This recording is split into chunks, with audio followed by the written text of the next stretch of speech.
లైంగిక ఆరోపణల కేసులో ఇరుక్కుని జైలు పాలయ్యాడు జానీ మాస్టర్. ఆ తర్వాత బెయిల్పై బయటకు వచ్చినప్పటికీ కూడా జరగాల్సిన నష్టం అంతా జరిగిపోయింది. పోక్సో కేసు కారణంగా జాతీయ అవార్డు నిలిచిపోయింది. అలాగే పుష్ప 2 ఛాన్స్ కూడా దూరమైంది.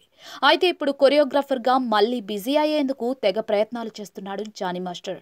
తన టీంతో కలిసి మళ్లీ డాన్స్ స్టూడియోలో డాన్స్ రిహార్సల్స్ కూడా ప్రాక్టీస్ చేస్తూ ఉన్నాడు.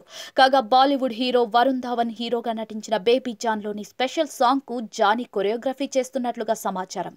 ఇక గ్లోబల్ స్టార్ రామ్ చరణ్ నటించిన గేమ్ చేంజర్లోని ఓ పాటకు కూడా జానీ కొరియోగ్రఫీ అందించాడు. ఈ పాట నెక్స్ట్ లెవెల్లో ఉంటుందని, ఇదొక కొత్త ప్రయోగం చేశామని, ఇంతవరకు ఇండియన్ స్క్రీన్ మీద ఎవ్వరూ చేయలేదని జానీ మాస్టర్ చెప్పుకొచ్చాడు. ఈ నేపథ్యంలో సీనియర్ దర్శకుడు వైవీఎస్ చౌదరిని జానీ మాస్టర్ కలవడం, సరదాగా ఫోటోలు దిగడం ప్రాధాన్యత సంతరించుకుంది.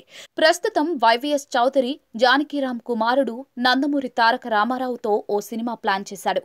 త్వరలోనే ఈ సినిమా షూటింగ్ ప్రారంభం కానుంది. దీంతో వైవీఎస్ ఎన్టీఆర్ కాంబినేషన్ లో వస్తున్న సినిమా పాటలు జానీ మాస్టర్ కంపోజ్ చేయనున్నాడా అని చర్చ జరుగుతోంది. దీనికి సంబంధించి ఫుల్ క్లారిటీ రావాల్సి ఉంది. కాగా దర్శకుడు వైవీఎస్ చౌదరితో కలిసిన ఫోటోలను సోషల్ మీడియాలో షేర్ చేశాడు జానీ మాస్టర్. చాలా రోజుల తర్వాత జెమ్ లాంటి పర్సన్ డైరెక్టర్ వైవీఎస్ చౌదరి గారిని కలిశాను. నా కెరీర్ ప్రారంభంలో ఆయన ఇచ్చిన సపోర్ట్ను నేనెప్పుడూ మర్చిపోలేను. ఆయన మాటలు నాకు మళ్లీ అపారమైన శక్తిని ఇచ్చాయి.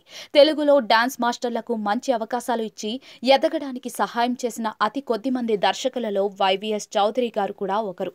ఈ మూవీ గ్రాండ్ సక్సెస్ కావాలని మనస్ఫూర్తిగా కోరుకుంటున్నాను అంటూ జానీ మాస్టర్ రాసుకొచ్చారు.